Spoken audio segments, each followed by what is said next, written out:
আজকে উপস্থিতির জন্য সবার মূল্যবান সময় নষ্ট করেও ভাই এবং বোনেদের আমি উপস্থিত আমাদের আগত সেক্রেটারি, ডিভিশনাল সেক্রেটারি শ্রদ্ধা জানাচ্ছি আমাদের আগত প্রতিনিধিদের এবং সেই সঙ্গে উপস্থিত ব্রাঞ্চ ম্যানেজারকে। আজকে অক্টোবরের 1 তারিখ থেকে এজেন্টের জীবনে যেন একটা চরম নৈরাজ্য, বিশৃঙ্খলতা নেমে এসেছে। যে কাজের উদ্দেশ্যে আমরা এতদিন ধরে পরিশ্রম করেছি সেই জায়গাটা যেন তিল তিল করে পায়ের তলার মাটি চলে যাচ্ছে। এটা আমরা সবাই অনুভব করছি বলেই আজকে হয়তো সবাই আমরা একত্রিত হয়েছি। কারণ সংগঠিতভাবে যদি আমরা লড়তে না পারি, একা এই লড়াই করা যায় না। আর লিগাও সংগঠন সব সময় আপনাদের পাশে আছে, থাকবে। তাই আমরা একটাই আবেদন বলতে পারি, সংগঠিত কিন্তু এক মুহূর্তের জন্য নয়, প্রতি মুহূর্তে আমাদেরকে একত্রিত থাকতে হবে। এই লড়াই অনেক দূর যেতে হবে, কারণ আগামী দিনে আমাদের নিজেদের অধিকারকে কেড়ে নিতে আমাদেরকে সংঘবদ্ধভাবে লড়াইটা এগিয়ে যেতে হবে। তাই দিল্লির 11ই ফেব্রুয়ারি আমরা সবাই যাচ্ছি।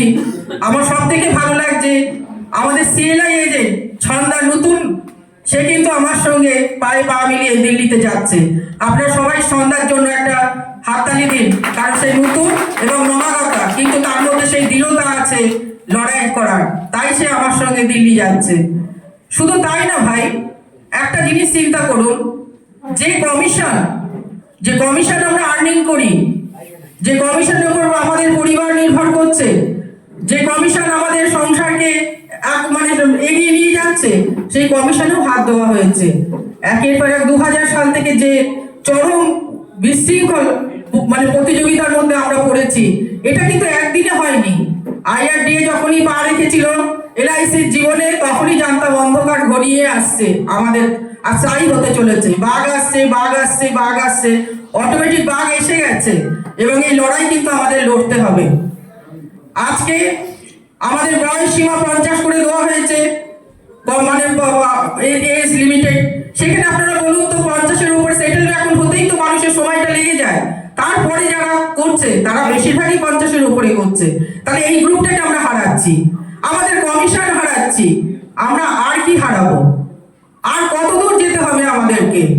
তবে আমরা একটাই কথা বলি, save agent, protect agent, save LIC, protect agent.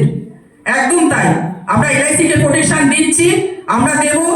কারণ দেশের সব থেকে বড় সৈনিক হচ্ছে আমরা, যারা দেশের অর্থনীতিকে সুদৃঢ় করছি।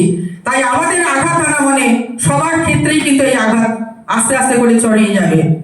আর এর পাশাপাশি একটাই কথা বলবো, 2011 সালে যখন প্লাস্টিক কাণ্ড হয়েছিল, তখন সেই ধর্ষণ কাণ্ডে কিন্তু কোনো বিচার হয়নি, সেই মহিলাকে অপমানিত হয়ে মরতে হয়েছে, আর তারই প্রতিফলিত হয়েছে RG-কর কাণ্ড।